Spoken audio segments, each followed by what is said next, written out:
Bonjour, je suis le pasteur Evra. Suite à l'appel, au vibrant appel pour l'intercession, par rapport à l'intercession pour la nation du Congo-Brazzaville, plusieurs serviteurs de Dieu de différentes assemblées se sont retrouvés unis comme un seul homme afin d'intercéder pour la nation par rapport à tous les problèmes que connaît le pays actuellement. Et à l'issue de cette réunion, il a été résolu d'un commun accord qu'une structure soit mise en place, une plateforme, pour dire simple, une pastorale, dans laquelle en fait les serviteurs de Dieu originaires du Congo-Brazzaville, se trouvant en France, se retrouveraient assez régulièrement, s'entraider, échanger ensemble et voir ensemble comment faire avancer leurs différentes assemblées. Et par rapport à cela, nous convions donc tous les serviteurs de Dieu originaires du Congo-Brazzaville à se joindre à nous pour cette réunion justement qui nous permettra de monter un bureau provisoire afin que ce projet soit mis sur pied, soit réalisé. Donc il est convenu que les serviteurs de Dieu se retrouvent samedi 14 mai à partir de 16h, l'adresse suivante, 1 rue Marcel Pagnol à Boussy-Saint-Antoine. 1 rue Marcel Pagnol à Boussy-Saint-Antoine. Donc c'est très facile d'accès. On y accède en transport en commun par le RERD en direction de Camp-de-la-Ville, Melun via Camp-de-la-Ville, et en descendant à la gare de Boussy-Saint-Antoine, c'est à 5 minutes à pied de là. Voilà, donc vous êtes attendus, serviteurs de Dieu, servants de Dieu, à cette grande réunion, ce grand rassemblement, cette sainte convocation qui permettra justement de mettre sur pied cette structure, cette pastorale. Voilà, que Dieu vous bénisse et nous vous attendons nombreux. Que Dieu vous bénisse. Au revoir. Ce jour-là, je voudrais que vous puissiez nous glorifier. Le Seigneur ne nous demande pas les 24 heures qu'il a mis à notre disposition, mais il demande juste un temps d'intimité avec lui. Mais bien aimé, nous savons que dans notre alliance, notre repos, c'est le Seigneur Jésus-Christ. Il est notre sabbat. Et le Seigneur Jésus-Christ, nous vivons avec lui tous les jours.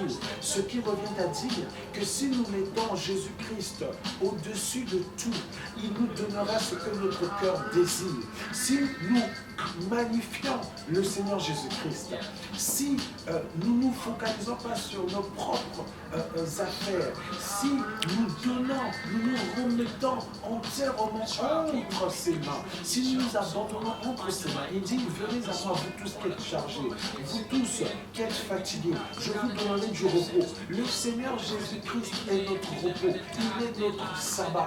En lui, avec lui, nous vivons continuellement, permanemment, un jour férié, parce que nous sommes dans sa grâce. Ce qui revient à dire dans notre alliance, nous devons nous approcher de Jésus-Christ, nous devons nous attacher à lui, et il nous donnera ce que notre cœur désire. La Bible déclare qu'il a le nom qui est élevé au-dessus de tout nom, le nom par lequel tout genou fléchit. Bien aimé, tu es malade et tu désires certainement la guérison. Eh bien, Jésus te donne la guérison. Jésus prend soin de ta vie. Bien aimé, tu es peut-être dans le chômage, sans logis, que sais-je encore, mais je suis convaincu, intimement convaincu, j'ai la ferme conviction que le Seigneur te donnera ce que ton cœur désire.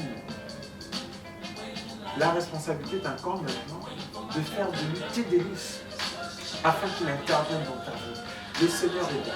Il ne veut qu'une seule chose, voir ton état du Seigneur. Il ne veut qu'une seule chose, te voir dans la joie, en permanence. Voilà pourquoi, au travers de ce message, je t'exhorte à considérer le temps que tu passes avec l'Éternel.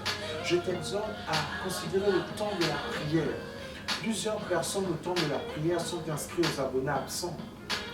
Plusieurs personnes mettent au-dessus autre chose que Dieu. Ils n'ont pas le temps de consacrer ne serait-ce qu'une demi-heure au Seigneur. Ils n'ont pas le temps ne serait-ce que de consacrer une journée au Seigneur.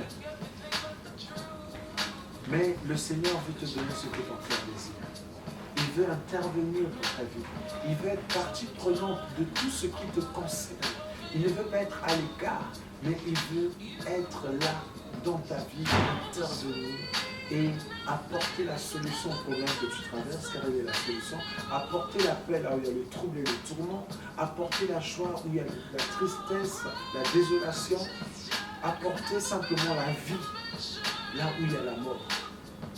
Alors, au travers de cette exhortation, de ce message, c'est pour nous encourager à nous attacher au Seigneur, à répondre à la sainte convocation.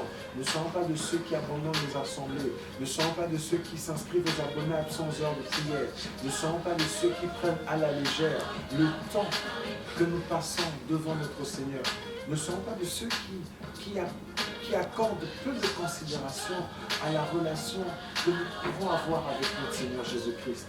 Ne la banalisons pas, ne la dévaluons pas, mais au contraire, mettons cette relation sur un piédestal, qu'elle soit par rapport aux amis que nous pouvons avoir, et même par rapport au monde de notre famille, la relation que nous avons avec le Seigneur Jésus-Christ est vitale, cruciale, elle est sans pareil. Voilà pourquoi je nous invite, bien-aimés, à nous approcher davantage du Seigneur.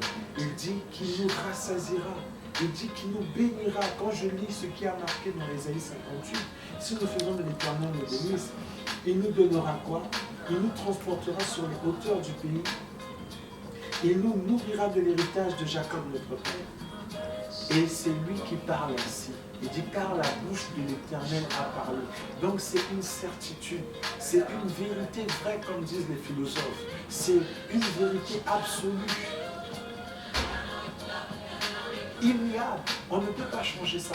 L'Éternel dit qu'il a parlé. Si nous faisons de lui nos délices, il nous donnera, il nous transportera sur les hauteurs du pays. Il nous nourrira de l'héritage.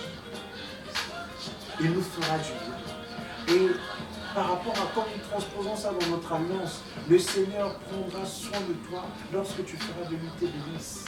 Car il est ton repos, il est le sabbat. Voilà, mes bien-aimés, le message que j'avais à partager avec vous sur votre chaîne préférée, Cercle Civique. Que Dieu vous bénisse. Et j'espère que vous serez désormais de ceux qui vont considérer le temps de prière. Que vous serez de ceux qui vont accorder une considération pour la relation que nous avons avec notre Seigneur. Et vous serez de ceux enfin qui célébreront l'Éternel à toute occasion, favorablement. Que Dieu vous bénisse. C'était là le pasteur Évrard du Centre évangélique de Paris et à la réalisation, bien entendu, bien évidemment, notre frère, le frère Sébastien Haïs. Que Dieu vous bénisse. Que Dieu soit votre force, votre appui, votre abri, votre refuge. À nous revoir dans une prochaine émission, toujours sur votre chaîne préférée, Cercle TV. Que Dieu vous bénisse. Au revoir.